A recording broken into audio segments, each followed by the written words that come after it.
விவசாயிகளின் உற்பத்தியை பெருக்குவது, கால்நடை வளர்ப்பின் மூலம் வருமானத்தை பெருக்குவது, இளைய தலைமுறையினருக்கு விவசாயத்தின் மீதான ஆர்வத்தை அதிகரிப்பது, இயற்கை விவசாயத்தை ஊக்குவிப்பது, புதிய வேளாண் தொழில்நுட்பங்களை விவசாயிகளிடம் கொண்டு போய் சேர்ப்பது போன்ற மிகப்பெரிய சேவைகளை ஒரு நிறுவனம் செய்ய வேண்டுமானால் என்னென்ன வசதிகள் வேண்டும்?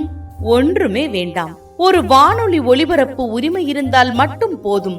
இவை அனைத்தையும் செய்து முடிக்க முடியும் என்று நிரூபிச்சிருக்காங்க மதுரை மாவட்டம் கொட்டாம்பட்டி பகுதி விவசாயிகள் என்கின்றார் தானம் அறக்கட்டளை அணித்தலைவர் ப.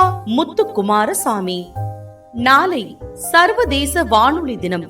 அதையொட்டி அவர் நமது மண்வாசம் இம்மாத இதழில் கேளுங்க கேளுங்க வாழ்க்கையை வளமாக்குங்க என்ற தலைப்பிலான கட்டுரையை எழுதியுள்ளார். கொட்டாம்பட்டி பகுதியைச் சேர்ந்த சுமார் 5000 விவசாயிகள் மதுரை மாவட்ட கண்மாய் பாசன உழவர் கூட்டமைப்பு என்ற பெயரில் இணைந்தார்கள். பல்வேறு விவசாய வேலைகளை செய்து வரும் அவர்களின் பணிகளில் ஒன்றுதான் இந்த சமுதாய வானொலி. இதுவே இந்தியாவின் மக்கள் அமைப்புகளால் நிறுவி செயல்படுத்தப்படும் முதல் சமூக வானொலியாகும். விவசாயம், பெண்கள் முன்னேற்றம், உடல் நலம், கல்வி போன்ற நிகழ்ச்சிகள் ஒளிபரப்பப்பட்டு வருகிறது. தற்போது 16 மணி நேரங்கள் நிகழ்ச்சிகள் ஒளிபரப்பாகிறது.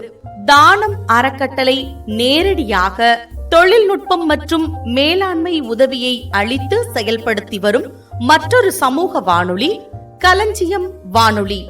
இந்த சமூக வானொலி நாகப்பட்டினம் மாவட்டத்தில் செயல்படுகிறது.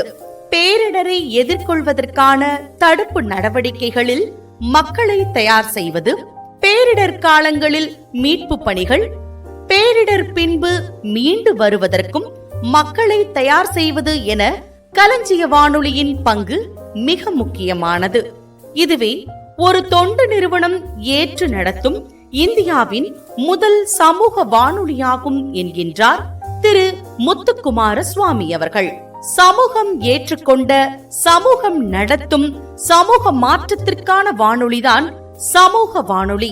இந்த சமுதாய வானொலிகள் என்னென்ன பணிகள் ஆற்றுகின்றன என்பது குறித்து அவர் விவரிக்க வியந்து போகின்றோம்.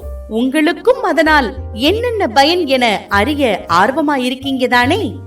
இம்மாத நமது மண்வாசம் வாங்கி வாசித்து தெரிஞ்சுக்கோங்க.